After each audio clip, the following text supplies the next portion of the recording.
This is Ken Jacobson, NMLS number 215044. This is your mortgage recap for the week of August 8th through today. Last week on Friday, we got the BLS, Bureau of Labor Statistics jobs report, and there was a big divergence in there that needs some explanation.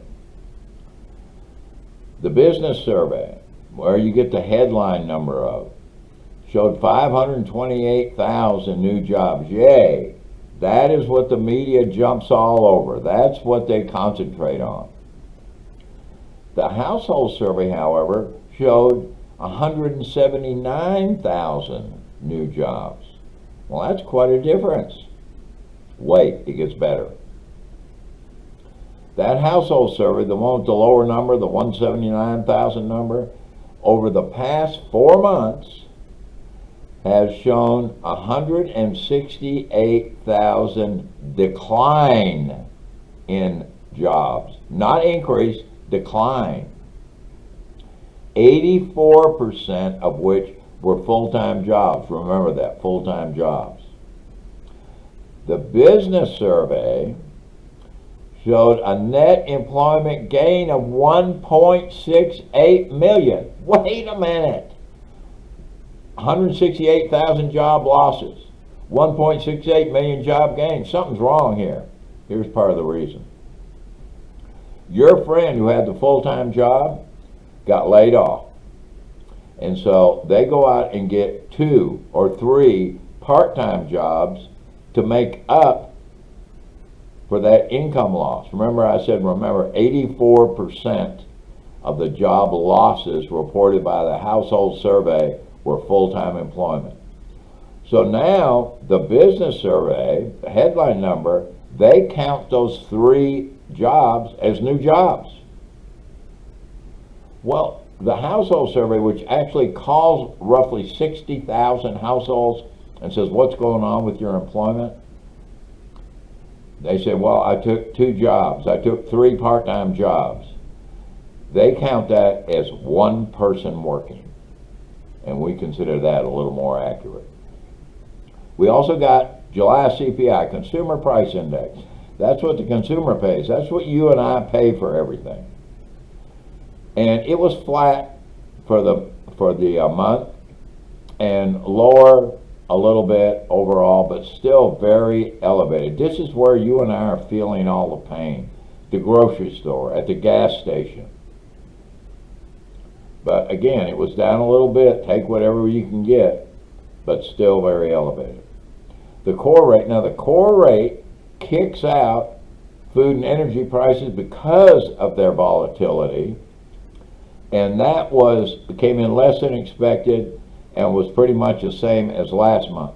Some interesting facts within that report though. 1, rents. Rents went up again. They continue to go up just about month after month. 2, energy. Energy abated a little bit, but it is still a third higher than this time last year. That's what you're paying for your electricity. That's what you're paying for your natural gas in your house. Gasoline, it went down slightly, but it's 44% higher than we had to pay for gas last year, and don't we know it?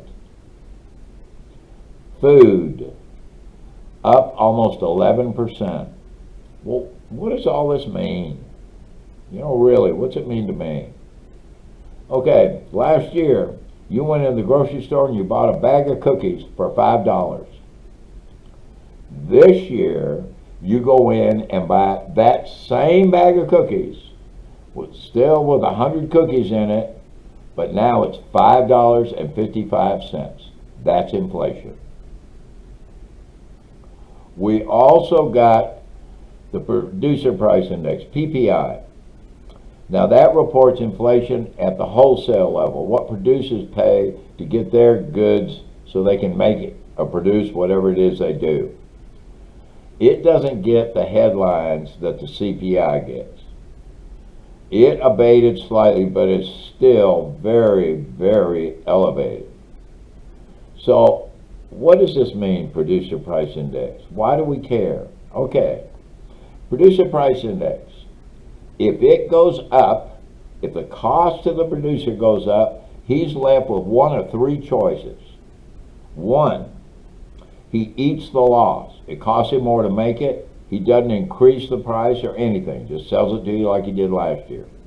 Two, he sells it to you for the same price, but you don't get as much.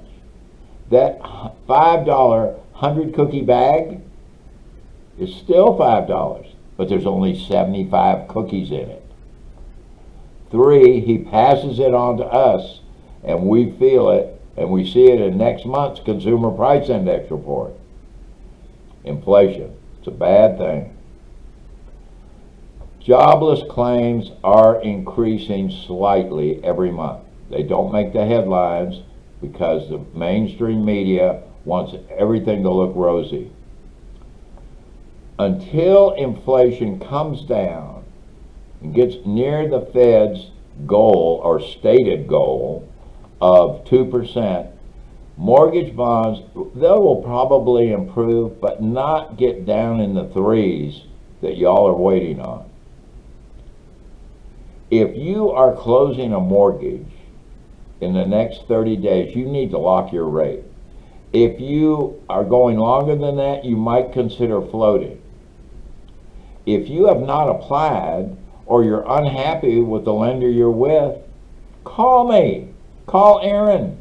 That is what we do, and we are really good at it. Thanks for watching. Have a great day and a great weekend. And God bless you. Oh, and people, be safe out there.